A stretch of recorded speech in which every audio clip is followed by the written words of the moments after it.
राष्ट्रसंत श्री तुकडोजी महाराजांचे स्वातंत्र्य लढ्यातील क्रांतिकारी योगदान, राष्ट्रीय कार्य आणि समाज जागृतीचा संदेश जनमानसापर्यंत पोहोचावा, तसेच त्यांच्या क्रांतिकार्याची जाणीव नव्या पिढीला, विशेषतः विद्यार्थी वर्गाला व्हावी, या उद्देशाने अखिल भारतीय श्री गुरुदेव सेवा मंडळ, श्री क्षेत्र गुरुकुंज आश्रम यांच्या वतीने केंद्रीय प्रचार विभाग द्वारा क्रांती ज्योत यात्रा 9 ऑगस्ट ते 31 ऑगस्ट पर्यंत काढण्यात येत आहे। संपूर्ण विदर्भातील विविध जिल्ह्यातील व गावागावातील मार्गक्रमण करून राष्ट्रसंत श्री तुकडोजी महाराजांचा राष्ट्रभक्ती, ग्रामविकास, सामाजिक समता, स्वावलंबन आणि मानवतेचा संदेश जनमानसापर्यंत पोहोचविणार आहे। क्रांती दिनाच्या निमित्ताने श्री क्षेत्र गुरुकुंज आश्रम येथे राष्ट्रसंत श्री तुकडोजी महाराजांच्या महासमाधीस्थळी आरती व पूजन करून क्रांती ज्योत यात्रेचा प्रारंभ करण्यात आला। त्यानंतर ही क्रांती ज्योत यात्रा राष्ट्रसंतांच्या जन्मभूमीकडे मार्गस्थ झाली।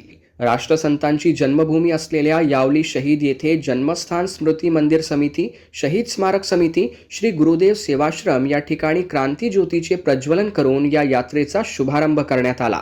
यावेळी राष्ट्रसंत श्री तुकडोजी महाराजांच्या क्रांतिकार्याचे स्मरण करून शहीदांना भावपूर्ण मानवंदना अर्पण करण्यात आली। या प्रसंगी अखिल भारतीय श्री गुरुदेव सेवा मंडळाचे सर्वाधिकारी प्रकाश वाघ, उपसर्वाधिकारी बाबाराव पाटील, सरचिटणीस जनार्दन बोथे, प्रचार प्रमुख गोपाल कडू, कार्यकारिणी सदस्य दामोदर पाटील, अध्यात्म विभाग प्रमुख डॉक्टर राजाराम बोथे, अमरावती विभागीय सेवाधिकारी रामदास देशमुख सह गुरुदेव प्रेमी कार्यकर्ता मंडळीची उपस्थिती होती। त्यानंतर ही क्रांती ज्योत यात्रा देवरी, देवरा, पूर्णानगर, मार्गे चांदाई व साखरी अंजनगाव सुरजी येथे मार्गस्थ झाली।